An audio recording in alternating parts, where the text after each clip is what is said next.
Welcome to Jets Talk. My name's Ryan. I'll be your pilot. If you're new here, hit that subscribe button. If you've been here before, welcome back. I love having you here. Boys and girls, before we hop into today's video, I want to thank the sponsor of the channel, SKG Tax. The NFL regular season is at a close, and that means the head coaching carousel is about to begin. Smart teams will act fast and hire an experienced and innovative coach. Teams that hesitate could get left with subpar options, as Jet fans know. It's also the start of tax season, and that means it's time to search for the CPA that knows the playbook to take you to the top of the tax savings standings. Don't get stuck with subpar talent. Call JR the Tax Czar and get all pro tax advice for you and your business. JR, thank you so much for sponsoring the channel, and he's a great Jet fan too, so if you want to support one of our own, support SKG Tax. All right, boys and girls, I want to get into a few topics today. The first one I want to get into is the Davante Adams flirting with the New York Jets stuff.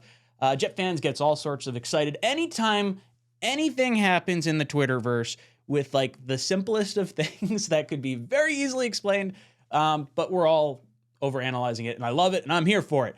So let's talk about it. The tweet in question, this one from Thomas Morstead. Whoop, throw it back up there.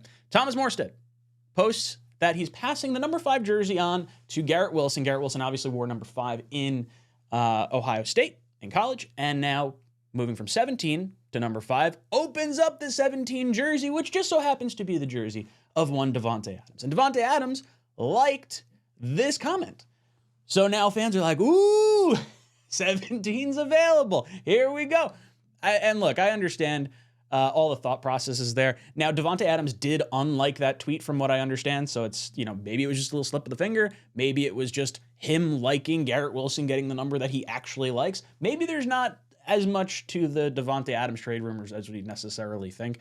But we're going to go down this rabbit hole. So what would it really take to get Davante Adams, and do I think it's real, and what does the contract kind of look like? So as far as trade compensation, Davante Adams is a top receiver in this league. So if you're the Raiders, you're going to want some type of top draft pick or premium asset back. Now, maybe you can move a tag and trade option with like a Bryce Huff or something along those lines, or maybe you shift draft picks around. I tend to think if you want to get Davante Adams, you probably need to give up the 2025 second-round pick, because we don't have a second-round pick this year, and we don't I don't think we're giving up number 10 for Davante unless there's some type of trade down from 10 to, I think, 13 is where the Raiders are sitting right now. I don't know. We'll see. The Jets cap situation is another thing that I think people are going to take a look at, and they look at Davante Adams cap numbers, and it's like extremely alarming, but that's not actually how the cap works in terms of trades and contracts. So if you see that far column over there, $25 million against salary cap next year for Davante Adams, and then $44 million and $44 million, and people are like, oh my God, the Jets are going to explode their cap if they do that. And that's not really how it works. With trades, you drop out the prorated bonus portion of this. So his cap number is actually closer to $17.5 million for next year. And then in 2025 and 2026, there is no guaranteed money left. So realistically, that would be a year that he would get cut. So when you make a trade for Davante Adams, you would want to restructure his contract, maybe give him, call it $40 million or whatever over 3 years. And it's really, a lower cap hit. He gets a signing bonus, things of that nature. But he gets, guaranteed money for 2 years as opposed to just the one, and you drop the cap hit down. You add some void years and things like that. It's a whole contract confusion. But the cap hits are not nearly as bad as would maybe not as bad as they look like first glance. And could you imagine having Davante Adams as our number 2 wide receiver to Garrett Wilson? That would be absolutely incredible. And talk about taking pressure off of a wide receiver room. Joe Douglas mentioned it in his press conference yesterday. He's got to add playmakers. The Jets have been linked to Davante Adams multiple times over the course of the last year.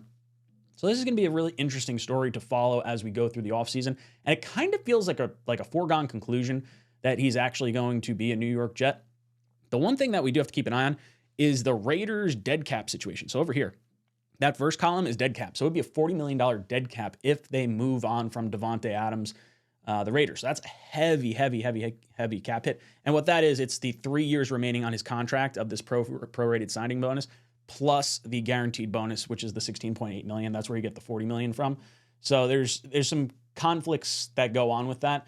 And it might actually be